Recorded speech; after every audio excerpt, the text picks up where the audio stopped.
আসসালামু আলাইকুম বন্ধুরা, কেমন আছেন আপনারা?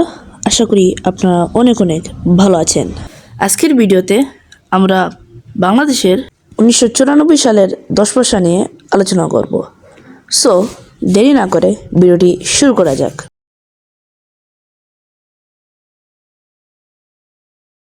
তো এখানে আমাদের সামনে দেখতে পাচ্ছি বাংলাদেশের 1994 সালের 10 পয়সা। এটার টাইপ হচ্ছে প্রচলিত স্মারক মুদ্রা। এখন আপনারা হয়তো বলবেন যে এটা কেন প্রচলিত স্মারক মুদ্রা? কারণ স্মারক বলতে আমরা বুঝাই যে কোনো একটা নোটে বা কোনো একটা মুদ্রায় স্লোগান জানানো।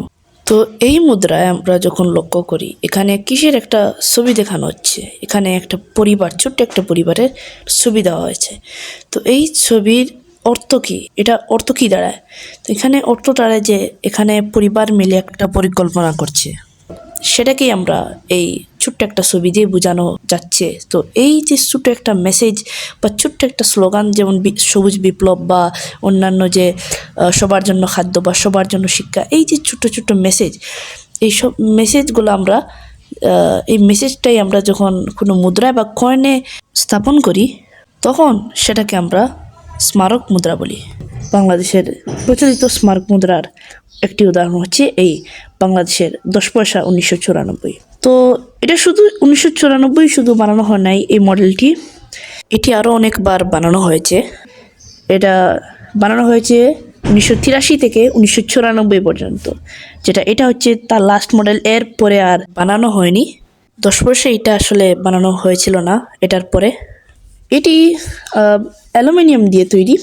সো আমরা বলতে পারি এটা অনেক হালকা হতে পারে, এবং এটার ওজন হচ্ছে মাত্র 1.39 গ্রাম। তার মানে এটা আসলেই অনেক হালকা, কারণ বাংলাদেশের 10 পয়সা তুলনামূলকভাবে অনেক হালকা অন্য কয়েনের চেয়ে। এবং এর ব্যাসটা হচ্ছে 22 মিলিমিটার এবং এর পুরুত্ব হচ্ছে 1.77 মিলিমিটার এবং এর শেপটা হচ্ছে স্কল্যাপড, এখানে 8টি নচ করে দেওয়া, একটু ফুলের মতো একটু দেখতে। তো আমরা সামনে এখানে উপরে বাংলাদেশ লেখা এবং এখানে সালে 1994 লেখা দুই পাশে, এবং এখানে 10 পয়সা সংখ্যা দেওয়া আছে এবং পাতাও দেওয়া আছে।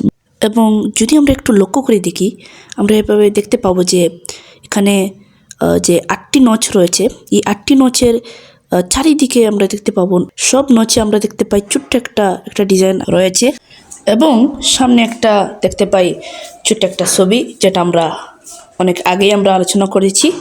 তাহলে এখন আমরা যদি পিছনে তাকাই, আমরা এখানে দুই পাশে ধানের আঠি দিয়ে ঘেরা এবং মাঝখানে একটি শাপলা এবং একটি জলকণা এবং 4টি তারা রয়েছে, যেটি 1972 সালের সংবিধানের প্রতিনিধিত্ব করে। যেমন রয়েছে জাতীয়তাবাদ, ধর্মনিরপেক্ষতা, সমাজতন্ত্র এবং গণতন্ত্র। এই তারাগুলা সেটাই বোঝানো হয়েছে। আসলে আমরা যে মাঝখানে যে চা পাতা দেখতে পাই, এখানে 3টি পাতা, এখানে চা পাতাই বোঝানো হয়েছে।